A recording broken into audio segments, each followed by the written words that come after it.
Hi hello ನಮಸ್ಕಾರ welcome back to my YouTube channel. ಎಲ್ಲರೂ ಹೇಗಿದ್ದೀರಾ? ನೀವೆಲ್ಲರೂ ತುಂಬ ಚೆನ್ನಾಗಿದ್ದೀರಾ ಅನ್ಕೊತಾ ಇದ್ದೀನಿ. ಹಾಗೆ ನಾನು ಇವತ್ತು ಡೈಲಿ ವ್ಲಾಗ್ನ ಮಾಡ್ತಾ ಇದ್ದೀನಿ. ಸೊ ಇವತ್ತಿನ ವ್ಲಾಗಲ್ಲಿ ಲಾಸ್ಟ್ ವ್ಲಾಗ್ ನೋಡಿದ ಹಾಗೆ ನೀವು ಮ್ಯಾರೇಜ್ ವೆಬ್ಸು. ಸೊ ಇದು ಲಾಸ್ಟ್ ವಿಡಿಯೋ ಆಗಿರುತ್ತೆ. ಇದು ಮದುವೆ ದಿನದ ವಿಡಿಯೋ, ಅಂದರೆ ಮುಹೂರ್ತ ಇತ್ತಲ್ಲ ಆವತ್ತಿನ ದಿನದ ವಿಡಿಯೋನ ನಾನು ನಿಮ್ಮ ಜೊತೆ ಶೇರ್ ಮಾಡ್ಕೊತಾ ಇದ್ದೀನಿ. ಸೊ ನನ್ನ ವಾಯ್ಸ್ನ ಸ್ವಲ್ಪ ಇಗ್ನೋರ್ ಮಾಡಿಬಿಡಿ ಬಿಕಾಸ್ ಆಫ್ ಕೋಲ್ಡು. ನಿಮಗೆ ಗೊತ್ತು ಇವಾಗ ಬೆಂಗಳೂರು ವೆದರ್ ಹೇಗಿದೆ ಅಂತ. ಸೊ ನಾರ್ಮಲ್ ವೆದರ್ ಇದ್ದಾಗಲೇ ನನಗೆ ಕೋಲ್ಡ್ ಇರುತ್ತೆ, ಬಟ್ ಈ ಥರ ವೆದರ್ ಇದೆ ಅಂದಾಗ ಸೊ ಕಂಪ್ಲೀಟ್ಲಿ ಹೆವಿ ಕೋಲ್ಡ್ ಇರುತ್ತೆ. ಬಟ್ ವೀಡಿಯೋಸ್ಗಳನ್ನ ಇದೇ ಕಾರಣದಿಂದ ಸ್ವಲ್ಪ ಲೇಟ್ ಕೂಡ ಆಗ್ತಾಯಿತ್ತು, ಹಾಗಾಗಿ ಇನ್ನೂ ಲೇಟ್ ಮಾಡೋದು ಬೇಡ. ಸೊ ಮತ್ತೆ ನನ್ನದು ಬೇರೆ ವೀಡಿಯೋಸ್ಗಳನ್ನ ಮಾಡೋಕ್ಕೆ ಮೂಡಿರಲ್ಲ, ಬ್ಯಾಕ್ ಏಜ್ ತುಂಬ ವೀಡಿಯೋಸ್ಗಳಿದೆ. ಹಾಗಾಗಿ ಸೊ ಹೇಗಿದೆಯೋ ಅದೇ ವಾಯ್ಸಲ್ಲಿ ಅಪ್ಲೋಡ್ ಮಾಡ್ತಾಯಿದ್ದೀನಿ. ಪ್ಲೀಸ್ ವಿಡಿಯೋನ ಕೊನೆ ತನಕ ನೋಡಿ. ಇಷ್ಟ ಆದರೆ ಲೈಕ್ ಮಾಡೋದನ್ನ ಮರಿಬೇಡಿ. ಹಾಗೆ ನಿಮ್ಮ ಫ್ರೆಂಡ್ಸ್ ಆ್ಯಂಡ್ ಫ್ಯಾಮಿಲಿ ಜೊತೆ ಕೂಡ ವಿಡಿಯೋನ ಶೇರ್ ಮಾಡ್ಕೊಳ್ಳಿ. ಸೊ ಬನ್ನಿ ಇವತ್ತಿನ ವ್ಲಾಗ್ನ ಸ್ಟಾರ್ಟ್ ಮಾಡೋಣ. ಸೊ ನಾವು ಚೌಟ್ರಿಯಿಂದ ಒಂದು 2 ಕಿಲೋಮೀಟರ್ ದೂರದಲ್ಲಿ ರೂಮ್ ಮಾಡ್ಕೊಂಡಿದ್ದು ಹೋಟೆಲಲ್ಲಿ. ಸೊ ಅಲ್ಲಿಂದ ನಾವು ರೆಡಿಯಾಗಿ ಬರೋ ಅಷ್ಟರಲ್ಲಿಗೆ ಆಲ್ರೆಡಿ ಮುಹೂರ್ತಕ್ಕೆಲ್ಲ ರೆಡಿ ಮಾಡ್ಕೊಂಡಿದ್ರು. ಸೊ ಇದು ಕಂಪ್ಲೀಟಾಗಿ ನಿಮಗೆ ಏನು ರಾಯಚೂರು ಸ್ಟೈಲ್ ಮದುವೆ ಇರುತ್ತೆ. ಸೊ ಅವ್ರ ಕಡೆ ಯಾವ ಥರ ಇರುತ್ತೆ ಶಾಸ್ತ್ರ, ಅದನ್ನು ಅವರ ಸಂಪ್ರದಾಯ, ಅವ್ರ ಕಡೆ ಶಾಸ್ತ್ರ ಏನಿರುತ್ತೆ ಅದ್ರ ಪ್ರಕಾರನೇ ಮದುವೆ ಮಾಡಿಕೊಟ್ಟಿದ್ದು. ನೀವು ನೋಡ್ತಾ ಇರ್ಬೋದು. ಸೊ ರಾಯಚೂರವ್ರು ಯಾರಾದ್ರು ಇದ್ದರೆ ಇದು ಅವರಿಗೆ ನಾರ್ಮಲ್ ಅನಿಸುತ್ತೆ, ಬಟ್ ನಮಗೆಲ್ಲ ಇದು ಹೊಸದಾಗಿ ಅನಿಸ್ತಾ ಇತ್ತು. ಇದೇನು ಈ ಥರ ತಲೆ ಮೇಲೆ ಎಲ್ಲ ಹೂವು ಇಟ್ಕೊಂಡಿರ್ತಾರೆ, ಕಂಪ್ಲೀಟಾಗಿ ಡಿಫ್ರೆಂಟ್ ಅನ್ನಿಸ್ತಾ ಇತ್ತು ನಮಗೆ. ಮತ್ತು ನಮ್ಮದು ಮದುವೆಗೆ ಕೂರಿಸೋದು ಈ ಥರ ಎಲ್ಲ ಕೂರಿಸಲ್ಲ, ಅದೆಲ್ಲ ಸ್ವಲ್ಪ ಡಿಫ್ರೆಂಟ್ ಅನ್ನಿಸ್ತಾ ಇತ್ತು. ಬಟ್ ಏನಂದರೆ ನಾವು ಎಲ್ಲ ಶಾಸ್ತ್ರಕ್ಕೂ ಅವ್ರದ್ದೇ ಆದಂಥ ಒಂದು ಇದಿರುತ್ತೆ. ಇವಾಗ ನಾವೊಂದು ಹೆಣ್ಮಗುನ ಮದುವೆ ಮಾಡ್ತಾ ಇದ್ದೀವಿ ಅಂದರೆ ಅವ್ರಿಗೂ ಅಂದರೆ ಹುಡುಗಿ ಕಡೆಯವ್ರು ಇರ್ತಾರಲ್ಲ ಅವ್ರಿಗೂ ತುಂಬ ಆಸೆ ಇರುತ್ತೆ ಅವ್ರ ಅಪ್ಪ ಅಮ್ಮಗೆ ನಮ್ಮ ಸಂಪ್ರದಾಯದ ಪ್ರಕಾರ ಸೊ ಎಲ್ಲ ಚೆನ್ನಾಗಿ ಮಾಡಿಕೊಡ್ಬೇಕು ಅನ್ನೋದೊಂದು ಆಸೆ ಇರುತ್ತೆ. ಅದನ್ನು ಯಾವುದೇ ಗಂಡಿನ ಮನೆಯವರಾಗಲಿ ಇಗ್ನೋರ್ ಮಾಡೋಕ್ಕೆ ಹೋಗಬಾರ್ದು. ಏಕೆಂದರೆ ಅವ್ರಿಗೆ ತುಂಬ ದಿನ ಕನಸುಗಳಿರುತ್ತೆ, ನನ್ನ ಮಗಳನ್ನ ಈ ಥರನೇ ಮಾಡಬೇಕು, ನಮ್ಮ ಸಂಪ್ರದಾಯದ ಪ್ರಕಾರ ಹೀಗೆ ಮಾಡಬೇಕು ಅಂತ ಇರುತ್ತೆ. ಬಟ್ ಹುಡುಗರ ಕಡೆನೂ ಇರುತ್ತೆ, ಇಲ್ಲ ಅಂತ ಹೇಳಲ್ಲ. ಬಟ್ ಹುಡುಗಿ ಮನೆಯವರು ಮದುವೆ ಮಾಡ್ತಾ ಇದ್ದಾರೆ ಅಂದಾಗ ಅವ್ರ ಶಾಸ್ತ್ರಗಳನ್ನ ಮಾಡೋಕ್ಕೆ ಬಿಟ್ರೇ ಒಳ್ಳೆಯದು. ಅವ್ರ ಶಾಸ್ತ್ರ ಏನಿರುತ್ತೆ ಅವಾಗ ನಮಗೂ ಹೊಸದಾಗಿ ಕಲಿಯೋದಕ್ಕೂ ಕೂಡ ಈಗ ನೋಡಿ ಇವಾಗ ಇವ್ರ ಕಡೆ ಮದುವೆ ಮಾಡಿದ್ರು, ನಮಗೆ ಗೊತ್ತೇ ಇರಲಿಲ್ಲ ಕಂಪ್ಲೀಟಾಗಿ ಈ ಥರ ಇರುತ್ತೆ ಅಂತ. ಇವಾಗ ಅಲ್ಲಿ ಹೋದಾಗ ನಮಗೆ ಗೊತ್ತಾಯಿತು ಸೊ ಈ ಥರನೂ ಇರುತ್ತೆ ಅಂತ. ಹಾಗಾಗಿ ಹೊಸದಾಗಿ ತಿಳ್ಕೊಳ್ಳೋ ಕೂಡ ಆಗುತ್ತೆ. ಇಲ್ಲ ನಾನು ಇದೇ ನಮ್ಮ ಶಾಸ್ತ್ರನೇ ಮಾಡಬೇಕು, ನಮ್ಮ ಶಾಸ್ತ್ರದ ಪ್ರಕಾರನೇ ಇರಬೇಕು, ಹೀಗೆ ಇರಬೇಕು, ಹಾಗೆ ಇರಬೇಕು ಅಂತ ಮದುವೆ ಮನೆಯಲ್ಲಿ ಗಬೆಬ್ರಸಕ್ಕೆ ಹೋಗ್ಬಾರ್ದು ಯಾರೂ. ಸೊ ಅದು ಲೈಫ್ ಟೈಮ್ ಮಾರ್ಕ್ ಆಗಿ ಉಳ್ಕೊಳ್ಳುತ್ತೆ. ಸೊ ಆ ಪೇಯ್ನ್ ಯಾರಿಗಿರುತ್ತೆ ಅದನ್ನು ಮರೆಯೋದಕ್ಕೆ ಚಾನ್ಸೇ ಇಲ್ಲ. ಸೊ ನಾನು ಇದನ್ನು ಏನಕ್ಕೆ ಹೇಳ್ತಾ ಇದ್ದೀನಿ ಅಂದರೆ, ಸೊ ನಮ್ಮ ಮದುವೆ ಟೈಮಲ್ಲಿ ಸ್ವಲ್ಪ ಇದೆ ಶಾಸ್ತ್ರಗಳಿಗೇ ಒಂದಷ್ಟು ಕೆಲವು ಜನಗಳು ಗಬ್ಬೆಬ್ರಸಾಕ್ಬಿಟ್ಟಿದ್ರು. ಹಾಗಾಗಿ ನನ್ನ ಮೈಂಡಲ್ಲಿ ಅದು ರಿಮಾರ್ಕ್ ಹಾಗೆ ಇದೆ. ಸೊ ಇಲ್ಲೂ ಕೂಡ ಯಾವುದೇ ರೀತಿ ಶಾಸ್ತ್ರಗಳಿಗಾಗಲಿ ಅದೆಲ್ಲದಕ್ಕೂ ಯಾವುದೇ ರೀತಿ ತೊಂದರೆ ಆಗಲಿಲ್ಲ. ನಾವು ಕೂಡ ಹೇಳಿದ್ವು ಅವರು ಮದುವೆ ಮಾಡ್ಕೊಡ್ತಾ ಇದ್ದಾರಲ್ಲ, ಸೊ ಅವ್ರ ಖುಷಿ ಪ್ರಕಾರ ಅವ್ರ ಕಡೆ ಶಾಸ್ತ್ರ ಏನಿರುತ್ತೆ ಅದೇ ಪ್ರಕಾರನೇ ಅವ್ರು ಮದುವೆ ಮಾಡ್ಕೊಳ್ಳಿ ಅಂತ. ಅವ್ರ ಶಾಸ್ತ್ರ ಏನಿರುತ್ತೆ ಅದ್ರ ಪ್ರಕಾರ ಅವರು ಚೆನ್ನಾಗೇ ಮಾಡಿಕೊಟ್ರು. ಸೊ ಇಲ್ಲಿ ತಾಳಿ ಕಟ್ಟೋದು ಶಾಸ್ತ್ರ ಬಂತು. ಸೊ ನಾನು ನನ್ನ ಫೇಸ್ನ ತೋರಿಸೋದಕ್ಕೆ ಹೋಗಲಿಲ್ಲ ಫ್ರೆಂಡ್ಸ್. ಏನಾಗ್ಬಿಟ್ಟಿತ್ತು ಅಂದರೆ ನಿದ್ದೆ ಇರಲಿಲ್ಲ. ಸೊ ಇಲ್ಲಿಂದ ಹೋಗಿ ಚೌಟ್ರಿಯಿಂದ ನಾನು ರೂಮ್ಗೆ ಹೋಗೋ ಅಷ್ಟೊತ್ತಿಗೆ ಒಂದು 5:30 ಆಗಿತ್ತು. 5:30ಇಂದ 1 ಅವರ್ ಅಷ್ಟೇ ನಿದ್ದೆ ಮಾಡಿದ್ದು. ಒಂದು 6:30ವರೆಗೆ ಹೋದ ತಕ್ಷಣವೇ ನಿದ್ದೆ ಬರಲ್ಲ, ಹಂಗೆ ಒದ್ದಾಡಿ ಒಂದು ½ ಅನ್ ಅವರ್ ನಿದ್ದೆ ಮಾಡಿದ್ದೇನೋ ಅಷ್ಟೇ. ಸೊ ಅದಾದಮೇಲೆ ಎದ್ದು ಬೇಗ 3 ಜನರು ರೆಡಿ ಮಾಡಿ ನಾನು ರೆಡಿಯಾಗಿ ಬರೋ ಅಷ್ಟೊತ್ತಿಗೆ ಒಂದು 9:15 ಆ ಥರ ಆಗಿತ್ತು. 9:30ಗೆ ಮುಹೂರ್ತ ಇದ್ದಿದ್ದು. ಸೊ ಇವ್ರನ್ನೆಲ್ಲ ರೆಡಿ ಮಾಡಿ ಕರ್ಕೊಬರೋ ಅಷ್ಟರಲ್ಲಿಗೆ ಲೇಟು ಆಗೋಗಿತ್ತು ಸ್ವಲ್ಪ. ಸೊ ಇವಾಗ ಹುಡುಗಿಗೆ ತಾಳಿ ಎಲ್ಲ ಕಟ್ಟಿಸಿ ಅರುಂಧತಿ ನಕ್ಷತ್ರ ಅದೆಲ್ಲ ತೋರಿಸಿ ಸೊ ಇಲ್ಲಿ ಬಂದ್ಬಿಟ್ಟು ನಮ್ಮ ಕಡೆ ಎಲ್ಲ ಸೋದ್ರ ಮಾವ ಹುಡುಗಿಗೆ ಮಿಂಚು, ಈ ಕಾಲುಗ್ರ ಏನದು ಅದನ್ನು ಮಿಂಚು ಅಂತ ಹೇಳ್ತಾರೆ, ಅದನ್ನು ಸೋದ್ರ ಮಾವ ಇಡ್ತಾರೆ ಕಾಲುಗ್ರನ. ಇಲ್ಲಿ ಬಂದ್ಬಿಟ್ಟು ಅವ್ರ ಕಡೆ ಶಾಸ್ತ್ರದ ಪ್ರಕಾರ ಬಂದ್ಬಿಟ್ಟು ಮದುವೆ ಆಗಿರೋ ಹುಡುಗನೇನೆ ಅದನ್ನೇ ಇಡ್ತಾರೆ. ಮತ್ತು ನಮ್ಮದೆಲ್ಲ ಮಿಂಚು ಡಿಫ್ರೆಂಟಾಗಿರುತ್ತೆ, ಬಟ್ ಇವ್ರದ್ದು ಸುತ್ತು ಮಿಂಚಿರುತ್ತೆ. ಅದನ್ನು ಮದುವೆ ಹುಡುಗನೇ ಹುಡುಗಿ ಕಾಲಿಗೆ ತೊಡಿಸ್ಬೇಕಂತೆ. ಅಂದರೆ ತಾಳಿ ಕಟ್ಟಿ ಆದಮೇಲೆ ಹುಡುಗಿ ಕಾಲಿಗೆ ತೊಡಿಸ್ಬೇಕಂತೆ. ಇದೆಲ್ಲ ಸ್ವಲ್ಪ ನಮಗೂ ಕೂಡ ಡಿಫ್ರೆನ್ಸ್ ಅನ್ನಿಸ್ತಾ, ಹಾಗಾಗಿ ಇದನ್ನು ಕೂಡ ನಾನು ವೀಡಿಯೋಸ್ನ ಮಾಡ್ಕೊಂಡಿದ್ದೆ. ತುಂಬ ಚೆನ್ನಾಗಿತ್ತು ನೋಡೋದಕ್ಕೆ. ಸೊ ಹೊಸದಾಗಿ ಶಾಸ್ತ್ರಗಳೆಲ್ಲ ಡಿಫ್ರೆಂಟಾಗಿತ್ತು. ಸೊ ಅವ್ರ ಸಂಪ್ರದಾಯ ಪ್ರಕಾರ ಅವರು ಶಾಸ್ತ್ರಗಳನ್ನ ಮಾಡಿ ಮುಗಿಸಿದ್ರು. ಸೊ ಹಾಗೆ ಅವ್ರವ್ರ ಶಾಸ್ತ್ರಗಳನ್ನ ಅವ್ರಿಗೆ ಮಾಡೋದಕ್ಕೆ ಬಿಟ್ಟರೆ ಒಳ್ಳೆಯದು. ಸೊ ಯಾವುದೇ ಮದುವೆ ಆಗಿರ್ಬೋದು ಅವ್ರ ಶಾಸ್ತ್ರನ ಅವ್ರಿಗೆ ಮಾಡೋಕ್ಕೆ ಬಿಟ್ಟರೆ ಅವರು ಕೂಡ ತುಂಬ ಚೆನ್ನಾಗಿ ಮಾಡ್ತಾರೆ. ಸೊ ತುಂಬ ಅವ್ರ ಶಾಸ್ತ್ರಗಳನ್ನ ನೋಡೋದಕ್ಕೂ ಕೂಡ ನಿಮಗೂ ಒಂದು ಏನಂತಾರೆ ಕಲ್ತ್ಕೋಬೋದು. ಎಲ್ಲ ಈ ಕಡೆ ಈ ಥರ ಶಾಸ್ತ್ರ ಇರುತ್ತೆ ಅಂತ ಒಂದಿರುತ್ತೆ. ಸೊ ಇಲ್ಲಿ ಅದಾದಮೇಲೆ ಮದುವೆ ಎಲ್ಲ ಮುಗಿದ ಮೇಲೆ ನಮ್ಮದು ಇದು ನಮ್ಮ ಶಾಸ್ತ್ರ, ಹುಡುಗನ ಕಡೆದು ಶಿವಾಸ್ತ್ರ ಹೊಡಿಬೇಕು. ಸೊ ಇದಕ್ಕೆ ಅಂದ್ಬಿಟ್ಟು ನಮ್ಮ ಕಡೆ ಹಿರಿಯರಿಬ್ಬರು ಅದನ್ನೆಲ್ಲ ರೆಡಿ ಮಾಡಿಕೊಂಡು, ನಮ್ಮ ಕಡೆ ಯಾವುದೇ ಮದುವೆ ಆದ್ರೂ ಇವರೇ ಇವಾಗ ಶಿವಾಸ್ತ್ರ ಹೊಡಿತಾರೆ. ಸೊ ಅವ್ರು ಬಂದ್ಬಿಟ್ಟು ಅವರ ಅಕ್ಕನ ಗಂಡ. ಸೊ ಅವರೇನೇ ಮೇಯ್ನು. ಅವರು ಇಲ್ಲಿ ಶಿವಾಸ್ತ್ರ ಹೊಡೆಯೋದಕ್ಕೆ ನಮ್ಮ ಕಡೆ ಯಾವುದೇ ಮದುವೆ ಆದ್ರೂ ಅವ್ರು ಹೊಡಿತಾರೆ. ಸೊ ಇಲ್ಲಿ ನೋಡ್ತಾ ಇರ್ಬೋದು, ನಾನು ಇದು ಲಾಸ್ಟಿಗೆ ಹೋಗು ಒಂದು ವಿಡಿಯೋ ತೊಗೊತೀನಿ ಅಂತ ಹೇಳಿದ್ರು. ಹಾಗಾಗಿ ಅಲ್ಲಿ ಹೋಗಿ ನಿಂತ್ಕೊಂಡಿದ್ದೆ. ನನ್ನ ಫೇಸ್ ನೋಡ್ಬೋದು. ಮತ್ತು ನಾನು ಸ್ಯಾರಿ ಉಟ್ಕೊಂಡಿದ್ದು ಕೂಡ ನಂಗೆ ಸ್ವಲ್ಪನೂ ಇಷ್ಟ ಆಗ್ತಾ ಇರಲಿಲ್ಲ. ಏನಕ್ಕೆ ಉಟ್ಕೊಂಡೆ ಅಂತಲೂ ಗೊತ್ತಿಲ್ಲ, ಮತ್ತು ನಾನು ಏನಕ್ಕೆ ಆ ಥರ ರೆಡಿಯಾದೆ ಅಂತಲೂ ನನಗೆ ಗೊತ್ತಿಲ್ಲ. ಸೊ ಎಲ್ಲ ಒಂಥರ ತುಂಬ ಪ್ಲ್ಯಾನ್ ಮಾಡಿಕೊಂಡು ಸೊ ಹೀಗೆ ರೆಡಿ ಆಗಬೇಕು ಅಂತ ನಾನು 4-5 ಸ್ಯಾರಿ ಎತ್ಕೊಂಡು ಹೋಗಿದ್ದೆ. ಸೊ ಟೈಮಿಗೂ ಒಂದೊಂದು ಸ್ಯಾರಿ ಹಾಕ್ಕೋಬೇಕು ಅಂದ್ಕೊಂಡು ಅದಕ್ಕೆ ಬೇಕಾಗಿರೋ ಜ್ಯುವೆಲರಿ ಎಲ್ಲ ಪ್ರತಿಯೊಂದು ಎತ್ಕೊಂಡು ಹೋಗಿದ್ದೆ.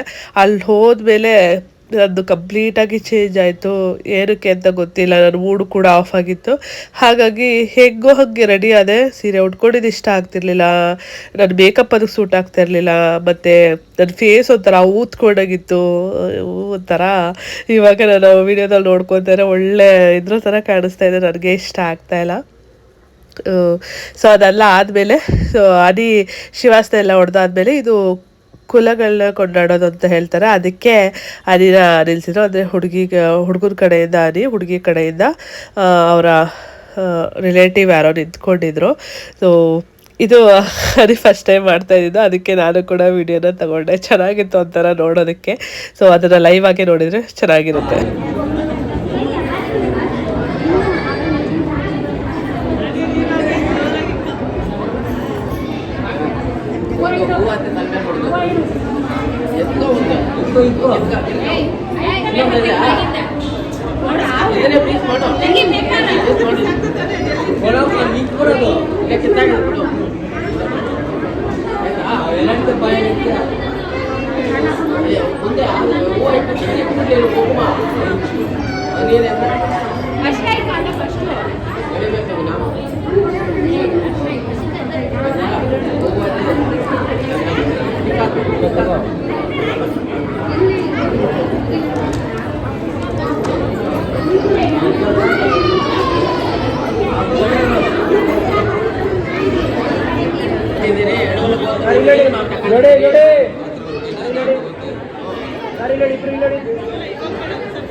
ನಿಮ್ಮದು ಎಡವಳ ಗೊತ್ತಿರ್ತಾನೆ, ಎಡವಳ ಗೊತ್ತಿರು ಹುಡುಗಿನ ಹೇಳ್ತಾ ಇಲ್ಲ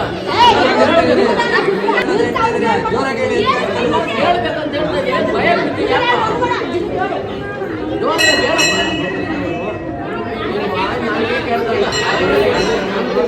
ಎಡವಳ ಗೊತ್ತಿರು ಮಗುನ ಆಕಲು ಗೊತ್ತಿರು ಅಂತ ಕೊಡ್ತಾ ಇದ್ದೀರಿ. ಜೋರಾಗಿ ಹೇಳ.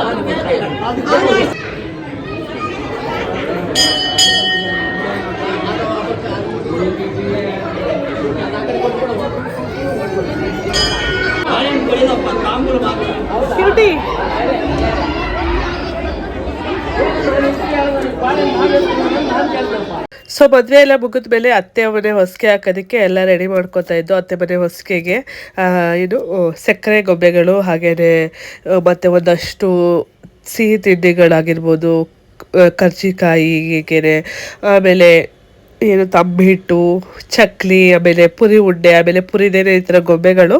ಸೊ ಈ ಥರದ್ದೆಲ್ಲ ತಂದು ಅತ್ತೆ ಮನೆ ಹೊಸಿಗೆ ಹಾಕ್ತಾರೆ. ಅಂದರೆ ಹೊಸಿಗೆಗೆ ಅಂದರೆ ಹೊಸ್ಕೆ ಅಂದರೆ ಗೊತ್ತಿಲ್ಲ, ಹೊಸ್ಕೆಗೆ ಏನೇನೆಲ್ಲ ತಂದಿರ್ತಾರೆ ಐಟಮ್ಗಳು, ಅದೆಲ್ಲ ತಂದು ಮುಹೂರ್ತ ಎಲ್ಲ ಮುಗಿದು ಶಿವಾಸ್ತ ಎಲ್ಲ ಹೊಡೆದಾದ್ಮೇಲೆ ಅತ್ತೆ ಮನೆ ಹೊಸ್ಕೆ ಹಾಕೋಕ್ಕೆ ಎಲ್ಲ ರೆಡಿ ಮಾಡ್ಕೋತಾರೆ. ಅಲ್ಲಿ ತಿಂಡಿಗಳೆಲ್ಲ ಸೆಲೆಕ್ಟ್ ಮಾಡಿದ್ದು ನಾವೇನೇ ಅತ್ತೆ ಹೊಸ್ಕೆ ಸಾಮಾನು ತರಕ್ಕೆ ಹೋದಾಗ ಯಾವ್ಯಾವ ತಿಂಡಿ ಬೇಕು, ಯಾವ್ಯಾವ ಟೇಸ್ಟಿ ಆಗಿರುತ್ತೆ ಅಂತ ಸೆಲೆಕ್ಟ್ ಮಾಡ್ಕೊಬಂದಿದ್ದು. ಹಾಗಾಗಿ ಅದನ್ನೇ ತೋರಿಸ್ತಾ ಇದೆ ಯಾವ್ಯಾವ ತಿಂಡಿ ಚೆನ್ನಾಗಿರುತ್ತೆ ಅಂತ. ಸೊ ಅದಾದಮೇಲೆ ಇಲ್ಲಿ ಅತ್ತೆ ಮನೆ ಹೊಸ್ಕೆ ಹಾಕೋಕ್ಕೆ ಹೋಗಿ ಲೈನಕ್ಕೆ ನಿಂತಿದ್ದೀವಿ ಎಲ್ಲರೂ. ಒಂದು ಅಂದರೆ ಎಲ್ಲರೂ ಹಾಕಿದ್ವು ನಮ್ಮ ಕಡೆ ಹೋಗಿದ್ರು ಅಲ್ಲ ಲೇಡೀಸು, ಎಲ್ಲರೂ ಕೂಡ ಅತ್ತೆ ಮನೆ ಹೊಸ್ಕೆನ ಹಾಕ್ಸಿದ್ದು. ಗಂಡು ಹೆಣ್ಣನ್ನು ಕೂರಿಸ್ಬಿಟ್ಟು ಅವರಿಗೆ ಮಾಮೂಲಿ ಅಷ್ಟು ಕುಂಕುಮ ಹಾಕಿ ಅಶಕ್ತ ಎಲ್ಲ ಹಾಕ್ಬಿಟ್ಟು ಇದು ಹೊಸ್ಕೆ ಸಾಮಾನು ಏನೇನಿರುತ್ತೆ ಅದನ್ನೆಲ್ಲ ನಮಸ್ಕಾರ ಮಾಡಿಸೋದು. ಅಲ್ಲಿ ಹೇಗೆ ಅಂದರೆ ಮದುವೆ ಮುಗಿದು ಮುಹೂರ್ತ ಎಲ್ಲ ಮುಗ್ದಾದ್ರೂ ಅಲ್ಲಿ ಬಂದವರೆಲ್ಲ ಅಕ್ಷತೆನ ಹಾಕ್ತಾನೇ ಇರ್ತಾರೆ. ಅಂದರೆ ನಾವು ಈ ಕಡೆ ಅತ್ತೆ ಮನೆ ಹೊಸ್ಕೆನ ಹಾಕಿಸ್ತಾ ಇರ್ತೀವಿ, ಅವ್ರ ಕಡೆ ಅಂದರೆ ಯಾವಾಗ ಟೈಮ್ ಇರುತ್ತೆ ಆವಾಗ ಬಂದು ಅವರು ಅಕ್ಷತೆಗಳನ್ನ ಹಾಕ್ಬಿಟ್ಟು ಹೋಗ್ತಾರೆ. ಅಂದರೆ ತಲೆ ಮೇಲೆ ಅಕ್ಕಿ ಕಾಳು ಹಾಕ್ಬಿಟ್ಟು ನಮಸ್ಕಾರ ಮಾಡ್ಕೊಂಡು ಹೋಗ್ತಾರೆ. ಅದನ್ನೇ ನಾವು ಏನು ಮುಹೂರ್ತ ಮುಗಿದ್ರೂ ಬರ್ತಾರೆ ಅಂದರೆ ಇಲ್ಲಿ ಅದೇ ಥರನೇ, ಅಂದರೆ ಅವ್ರು ಯಾವ ಟೈಮಿಗೆ ಬರ್ತಾರೆ ಆ ಟೈಮಿಗೆ ಬಂದುಬಿಟ್ಟು ಆಮೇಲೆ ಅವ್ರು ಊಟಕ್ಕೆ ಹೋಗ್ತಾರೆ ಅಂತ ಹೇಳಿದ್ರು. ಸೊ ನಾವಿಲ್ಲಿ ನಾನು ಪ್ರದೀಪ ಅವರು, ಸೊ ನಮ್ಮ ರಿಲೇಟಿವ್ಸ್ ಎಲ್ಲರೂ ಅತ್ತೆ ಮನೆ ಹೊಸ್ಕೆ ಹಾಕೋಕ್ಕೆ ಅಂದ್ಬಿಟ್ಟು ಲೈನಿಗೆ ನಿಂತ್ಕೊಂಡು ಎಲ್ಲರೂ ಹಾಕ್ತಾ ಇದ್ದೀವಿ.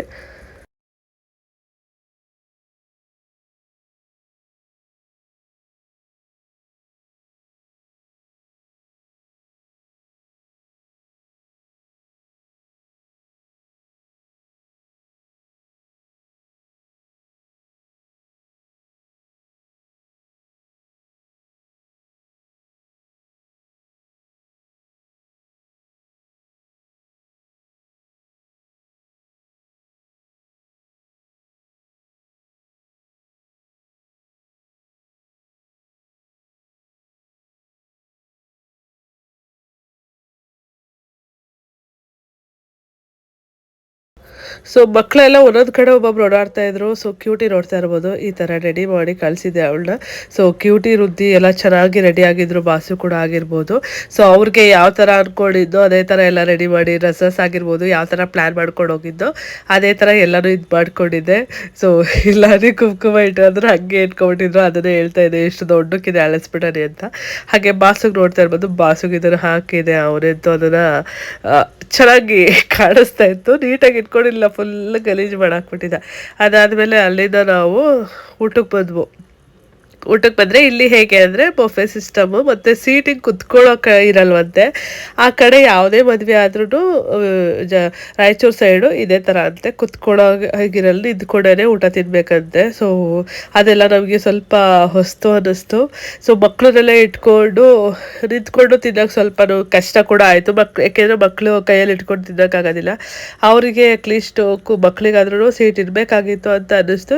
ಬಟ್ ಅವ್ರ ಕಡೆ ಅದೇ ಅಂದರೆ ಶಾಸ್ತ್ರ ಅಂತೆ, ಯಾರು ಎಷ್ಟೇ ಇದ್ದಿದ್ರು ಬೊಫೆ ಸಿಸ್ಟಮಲ್ಲಿ ಊಟ ಹಾಕಿಸ್ಕೊಂಡು ನಿಂತ್ಕೊಂಡೆ ಊಟ ತಿನ್ನೋದು, ಇಲ್ಲಾಂದ್ರೆ ಕೆಳಗಡೆ ಕುತ್ಕೊಂಡು ಆ ಥರ ತಿನ್ನಬೇಕು ಅಂತ ಅಲ್ಲೇನವ್ರು ಹೇಳ್ತಾ ಇದ್ರು. ಕೆಳಗಡೆ ಕುತ್ಕೊಳ್ಳಿ ಅಂತ. ನಮಗೆ ಏನಂದರೆ ಈ ಸೀರೆ ಹಾಕೊಂಡು ಹೆಂಗಪ್ಪ ಕೆಳಗಡೆ ಕುತ್ಕೊಳ್ಳೋದು ಗಲೀಜಾಗುತ್ತೆ ಅನ್ನೋ ಥರ ನಮ್ಮದು.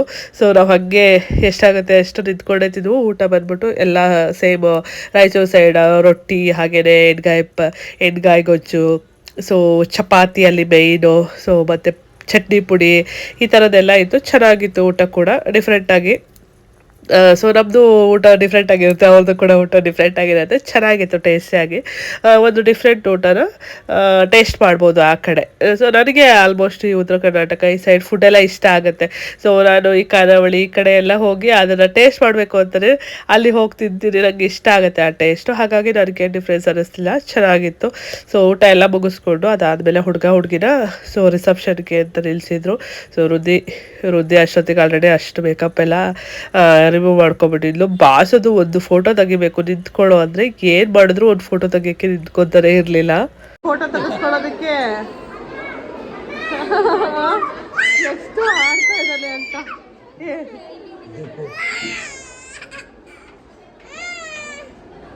ಬಸ್ಸು ನೋಡ್ ಮಗನೆ.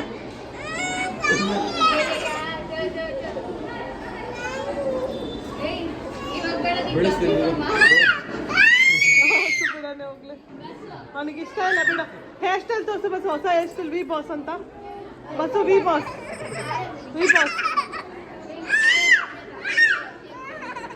ಈ ಬಸ್ ನೋಡಿ ಇಲ್ಲಿ ವಿ ಅಂತ ಹಾಕ್ಸಿದ್ದೀನಿ.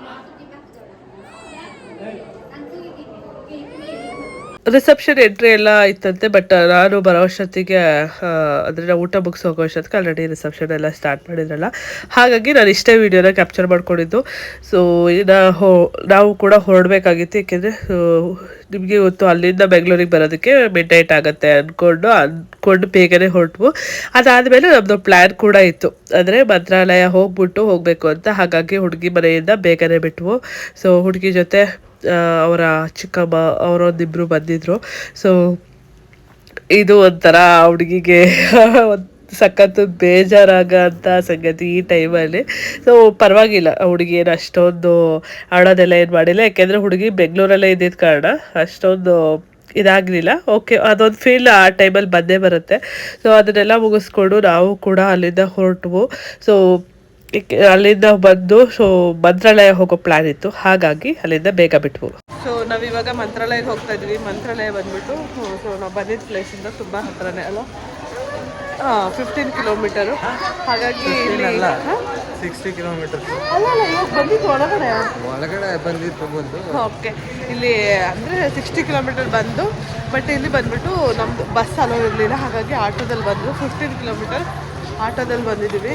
ಬನ್ನಿ ಇವಾಗ ಬಾರ್ಡ್ರಿಗೆ ಕ್ರಾಸ್ ಆಗಬೇಕಾಗಿತ್ತು. ಸೊ ಅದಕ್ಕೆ ಅಲ್ಲೇ ನಿಲ್ಲಿಸ್ಬಿಟ್ಟು ಅಲ್ಲಿಂದ ಆಟೋ ತೊಗೊಂಡು ಬಂದಿದ್ದೀವಿ. ಇವಾಗ ದೇವ್ರ ದರ್ಶನ ಮಾಡಿ ದರ್ಶನ ಮಾಡ್ತಾರೆ. ಮುಂಚೆನೇ ಊಟ ಯಾರು ಹೋಗಿದ್ದಾರೆ, 4 ಜನ ಹೋದ್ರಂತೆ. ಮಹಾನುಭಾವರು ದೇವಸ್ಥಾನಕ್ಕೆ ಬಂದೆ.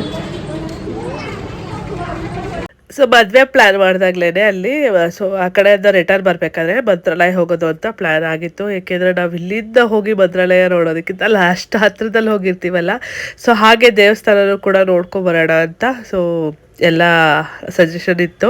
ಹಾಗೆ ಹುಡುಗನೂ ಕೂಡ ಮಂತ್ರಾಲಯ ತೋರಿಸ್ಕೊಂಬರೋಣ, ಹಾಗೇನೆ ಮುಗಿಸ್ಕೊಂಡು ಬೇಗ ಬಂದು ಆ ಕಡೆಯಿಂದ ಅಂದ್ಕೊಂಡು ಸೊ ಮಂತ್ರಾಲಯಕ್ಕೆ ಬಂದವು. ನಾನು ಫಸ್ಟ್ ಟೈಮ್ ನೈಟ್ ನೋಡಿದ್ದು ತುಂಬಾ ಚೆನ್ನಾಗಿತ್ತು. ಆ ಲೈಟಿಂಗ್ಸಲ್ಲಿ ದೇವಸ್ಥಾನ ಇತ್ತು, ಬೃಂದಾವನ ಹೇಗೆ ಕಾಣಿಸ್ತಾ ಇತ್ತು ಅಂದರೆ ತುಂಬಾ ಚೆನ್ನಾಗಿ ಕಾಣಿಸ್ತಾ ಇತ್ತು. ಹಾಗೆ ಎಷ್ಟು ಆಲ್ಮೋಸ್ಟ್ ನಾವು ಹೋದಾಗ ನಾವು ದೇವಸ್ಥಾನ ರೀಚ್ ಆಗೋ ಅಷ್ಟರಲ್ಲಿ ಒಂದು 7 o'clock ಆಗಿತ್ತು.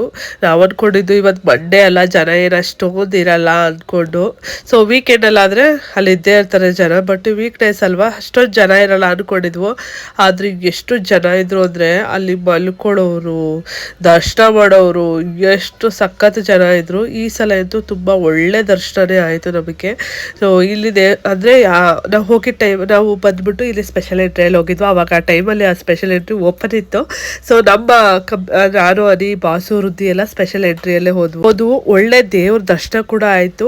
ಸೊ ನಾವು ಹೋಗೋ ಟೈಮಿಗೆ ಕರೆಕ್ಟಾಗಿ ಅಂದರೆ ಮಹಾಮಂಗಳಾರತಿ ಟೈಮ್ ಇತ್ತು. ಹಾಗಾಗಿ ನಾವು ಒಂದು 5-10 ನಿಮಿಷ ದೇವ್ರ ಮುಂದೆನೇ ನಿಂತ್ಕೊಂಡಿದ್ವು. ಆ ಟೈಮಲ್ಲಿ ಯಾರೂ ಮೂವ್ ಮಾಡಿಲ್ಲ, ಹಾಗೇನೆ ದೇವ್ರ ಮುಂದೆನೇ ನಿಂತ್ಕೊಂಡಿದ್ವು. ಒಳ್ಳೆ ದರ್ಶನ ಆಯಿತು. ಲಾಸ್ಟ್ ಟೈಮ್ ನಾವು ದೇವಸ್ಥಾನಕ್ಕೆ ಬಂದಾಗ ಸೊ ದೇವ್ರ ದರ್ಶನ ಮಾಡೋಕ್ಕೆ ಅಷ್ಟೊಂದು ಬಿಟ್ಟಿರಲಿಲ್ಲ, ಹಿಂಗೆ ಕಳಿಸ್ತಾ ಇದ್ರು. ಸೊ ಈ ಸಲ ದೇವ್ರ ಮುದ್ದೆನೇ ನಿಂತ್ಕೊಂಡು ಆ ಮಹಾಮಂಗಳಾರತಿ ಎಲ್ಲ ನೋಡಿ ಫುಲ್ ಖುಷಿ ಆಯಿತು. ಹೋಗಿದ್ದಕ್ಕೂ ತುಂಬಾ ಖುಷಿ ಆಯಿತು. ಅದಾದಮೇಲೆ ಆಚೆ ಕಡೆ ಬಂದಮೇಲೆ ಸೊ ದೇವ್ರ ಉತ್ಸವ ಕೂಡ ನಡೀತಾ ಇತ್ತು. ಸೊ ಅದನ್ನು ಕೂಡ ನೋಡ್ಕೊಂಡು ಬಂದು